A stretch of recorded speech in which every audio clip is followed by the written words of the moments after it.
This video will provide you with an overview of adding field names and boundaries in your Climate Fieldview account.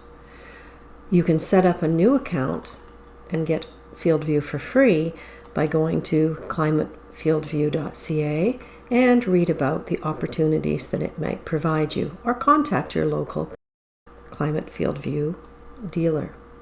Once you have set up a login and password, log into your account. For this demonstration, I am using the online version on my laptop because to draw a map efficiently, it's often much better to have a mouse at your command rather than using your hand on a tablet or phone, which are the other places where you can use Climate Fieldview. Getting ready to set up for a field, we can zoom into the mapped area where we intend to draw our field, find or locate the field of interest, and then from the left-hand panel we will choose Manage Fields, then Add Field, and begin to draw a polygon. And using our mouse, you'll see that the instructions even help you out. Click on the map to start a polygon.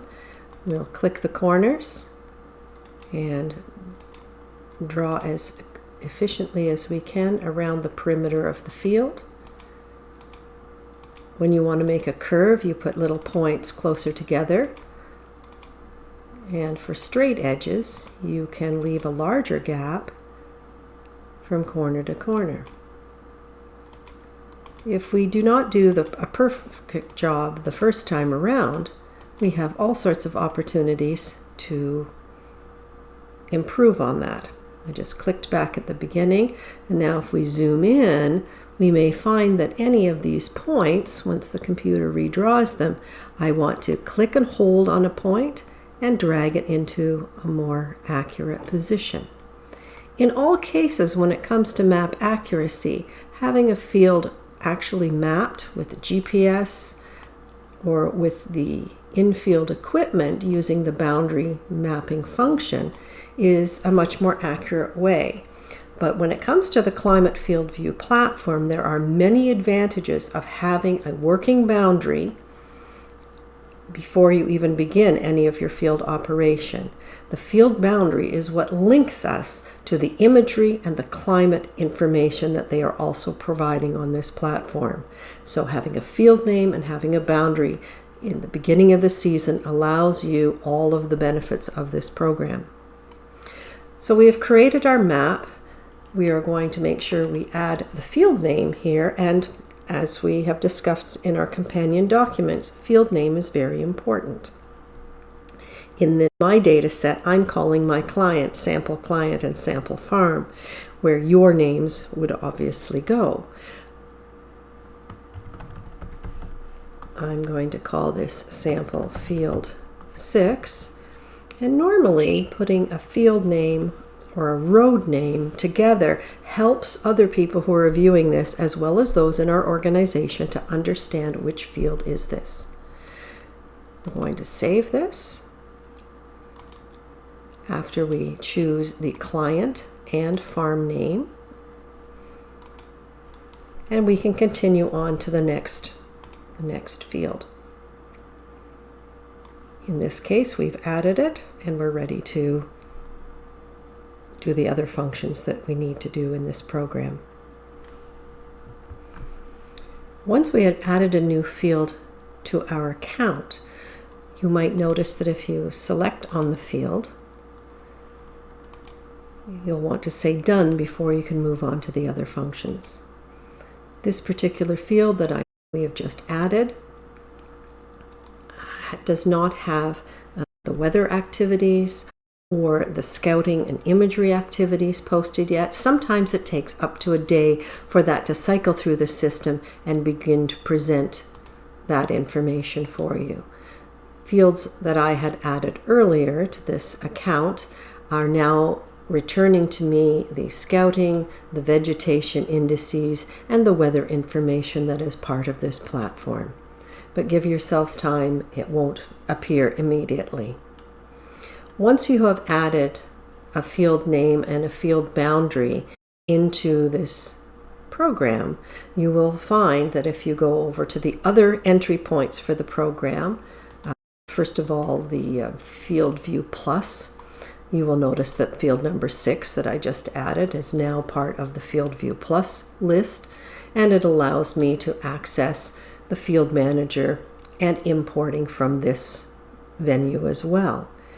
Once we have added it in any one part of the platform, it will appear within a minute or two in the other parts of the platform, including in the FieldView Cab app, if that is something that you are running. Another option to pursue is, what if you wanted to edit a field? Returning to the field we just created, we may find that we need to add another field piece, split it, or remove some internal areas, a pond, tree area, or grass waterway from our area of production.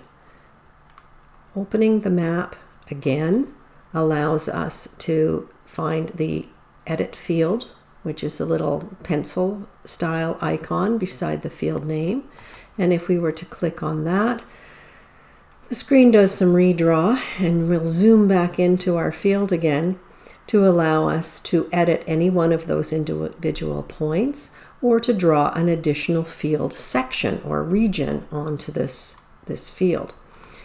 Once we have it in position, we may find that we want to draw another polygon or an adjacent part of the field. Because we are editing this field, which we've called field 6, any additional regions that I draw will be considered part of this field 6.